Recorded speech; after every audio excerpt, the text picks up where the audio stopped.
But still, that is great news, and will definitely mean less deterioration over time from sharing pockets with your other life essentials. My only ergonomic complaint is that the Note phones have always had these razor-sharp corners to make them look boxier and visually separate from the S series, and also I guess to make them feel more like a pad for writing on. But I just can't get used to them. Compared to the soft corners of their other phones, this just feels a little stabby. Overall though, Note kills it in design. But possibly the most interesting thing about the way they've put together this phone is that this is the first Note that isn't any bigger. I mean, thank God, it is a good thing. It's just interesting. It perhaps indicates that we're reaching the feasible limits of how big a phone should be. Watch how I get proved wrong in like a month's time. Both have a very similar and very beautiful 6.9-inch Super AMOLED Quad HD Plus 120Hz refresh rate display. They both push the boundaries in every metric, and the Note gets two wins here. A small one, in that its screen-to-body ratio is ever so slightly higher, making it actually the highest screen-to-body ratio Samsung has ever put on a phone, and a pretty huge one in the fact that it's 25% brighter. While the peak brightness of the S20 Ultra maxes out at around 1200 nits, this new Note comes in at 1500. I think that makes this the brightest phone display, period. And Samsung did a good job at keeping the curved sides on these phones, because they look good, but toning that curvature down so that the whole screen area is still usable. So that's another point to the Note.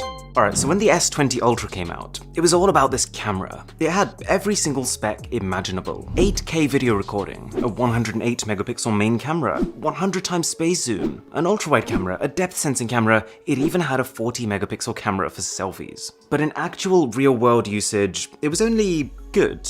The 108 megapixel sensor didn't get as much dynamic range in as more affordable phones, and it just had a real hard time focusing on things. The 8K video was super detailed, but came with a whole load of compromises, and that 100 times zoom was fantastic. I did have a great time playing around with it. But to be honest, beyond 30 times, it wasn't very good, and I didn't find it a particularly useful feature.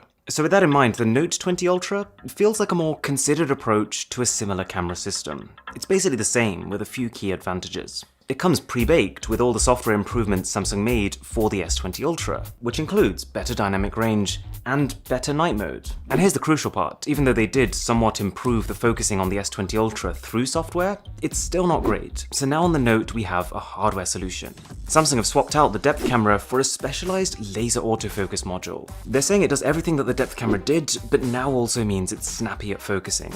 And this, I can verify. There's also the pretty niche addition of just more options baked into Pro Video mode, like being able to select where you want your phone to pick up audio from, i.e. all around you or just focus in front or focus behind. And it lets you shoot 120 frame per second video at 1080p. We have technically seen a lot of phones already that can do this as part of their slow motion feature, but the quality hit seems to be less here. But it's not just additions. In a sense, the Note camera has almost scaled back. The 40 megapixel selfie camera has been dropped to a 10 megapixel one, although in real world testing it seems very comparable. But also one of the S20 Ultra's key selling points, 100 times zoom, has been dropped to 50, because the telephoto camera has been switched from a 48 megapixel 4 times optical zoom to a 12 megapixel 5 times optical zoom. But interestingly, when I tried both at 50 times, the Note's photos did appear more detailed. So I'm not actually convinced that this is a worse telephoto camera. It's probably just the fact that for this Note, they're not marketing it as a 100 times zoom camera anymore because they don't need to. So they've limited that feature. With the marketing for this Note, they'll probably focus on its productivity features. And the benefit to that for the camera is that they'll only put things on there if they think they'll make it better. So I'm giving camera to the Note, but if you want to see a more detailed camera comparison, then do consider subscribing. I would really appreciate it. This whole thing definitely marks a transition.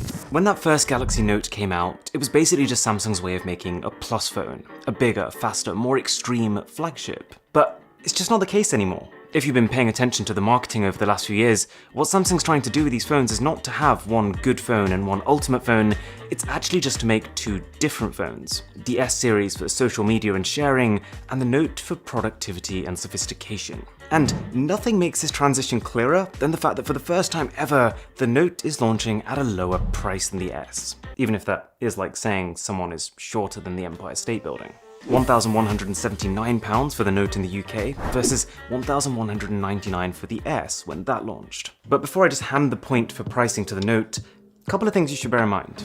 In defense of the S20 Ultra, because it's older, you could probably find it for quite a bit less than that list price, and almost definitely cheaper than the Note. And that phone goes up to 16 gigs of RAM compared to 12. But now in the Note's defense, the phone comes with 2 times the base storage, 256 gigabytes versus 128. And that storage is faster, UFS 3.1 versus UFS 3.0. Samsung is saying that because the storage is up to 60% faster, you actually now need less RAM. Because after all RAM is your short-term memory, after which things can be shifted to your now faster, long-term memory. But it's tough to say right now whether this faster storage actually compensates for how much less RAM you're getting. So this pricing section, we're gonna call it a draw. Now, probably the most confusing spec of this new Note that we need to talk about is its battery. This is again something that I had my pitchfork out and was ready to rant about, but there is a silver lining. On the face of it though, it's not good news. The capacity has been cut from 5,000 mAh to 4,500. The max charging wattage is now capped at 25 watts instead of 45 watts. And we need to talk about the Exynos in the room. You probably know by now that Samsung, for its flagship phones, makes 2 different versions for different regions. And for their S series earlier this year, the Exynos 990 powered phones lagged quite a way behind the Snapdragon 865 powered phones. I'm talking up to 20% lower performance and 20% worse battery. That's enough of a difference that you're almost looking at 2 different phones depending on where you live. And so you would think this Note phone would be the perfect chance for Samsung to put all that behind them, to build a more powerful Exynos chip to level the playing field. But the gap just got wider. The regions that were already getting the superior Snapdragon get an upgrade to the 865 Plus, which is about 10% faster. But if you're in the UK or India, the Exynos that we get has stayed the same. So even though this isn't bad news, performance isn't getting worse, it kind of stings, and the Exynos chip is not particularly friendly for battery life. However, the silver lining is in this new display. See, hidden deep within the spec sheet of this new Note is a feature called adaptive refresh rate. And it means that the screen can refresh anywhere from 1 to 120 times per second. The S20 Ultra can only flick between 60 and 120. By having this full control over the refresh rate, the Note is no longer wasting battery. If, for example, you're running an application that only refreshes 30 times per second, on the S20 Ultra the screen would still be running at 60, but the Note can reduce that to 30. And so, according to Samsung, if you combine this display with the faster, more efficient UFS 3.1 storage and the new One UI 2.5 software, the Note battery will actually last longer. And speaking of software, either way you're going to face the usual Samsung deal. So, fast responsive UI, fantastic haptics, the way the phone feels when you type or interact with it, but also an absolute landslide of bloatware that you'll probably never use. But the Note does have a few important perks. Because it's a newer phone, it'll probably get updates for longer.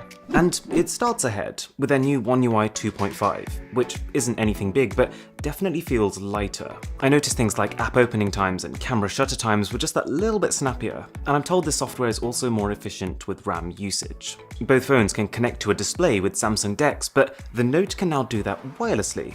And it's equipped with something called an ultra-wideband chip. It's a bit of a weird one. It basically gives the phone a sort of spatial awareness that past phones didn't have. It'll become more useful as more and more people start to get phones with it, but even now what it can do is allow you to send a file to another UWB user just by pointing your phone at them and flicking it towards them. So in this battle, the Note 20 Ultra is sitting pretty, and we're only just getting to its trump card, the S Pen. And I think it's quite a big win. In fact, every year as Samsung adds more and more stuff to it, some useful, some not, it becomes a bigger win. But this is the biggest upgrade in a while. If you've ever used an S Pen, you might have been surprised how tactile and responsive it feels. But with this one in particular, they've cut the latency from about 42 milliseconds to 9. It feels precise and instantly reactive to your touch, and the subtle pencil sound effects make it a very enjoyable experience. I was half tempted to just sit there drawing dragons instead of filming phones. Would I use it day to day? Probably still not, but you might. So, to round off this absolute monstrous